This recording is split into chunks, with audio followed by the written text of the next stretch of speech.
ঠাকুরগাঁওয়ের পীরগঞ্জে মার্জেদা খাতুন নুরানী ও হাফেজিয়া মাদ্রাসা ভবনের ভিত্তি প্রস্তর করা হয়েছে।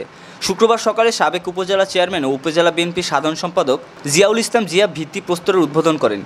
এ সময় সাবেক উপজেলা ভাইস চেয়ারম্যান ইত্তেশামুল হক মিম, ইউপি চেয়ারম্যান মোখলেসুর রহমান চৌধুরী, পীরগঞ্জ বাজার জামে মসজিদের ইমাম মুফতি তমিজউদ্দিন, উপজেলা ইসলামিক আন্দোলনের সভাপতি মোজাম্মেল হোসেন, বিএনপি নেতা মামুনুর রশিদ, মুফতি ওমর ফারুক, পীরগঞ্জ মহিলা মাদ্রাসার প্রতিষ্ঠাতা আমানুল্লাহ উপস্থিত ছিলেন। আমাদের মাঝে উপস্থিত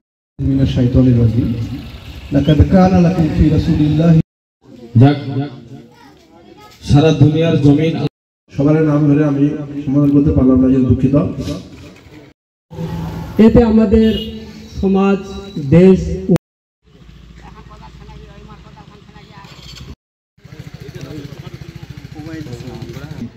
যে আল্লাহর ঘরের যে নির্মাণ হচ্ছে সেই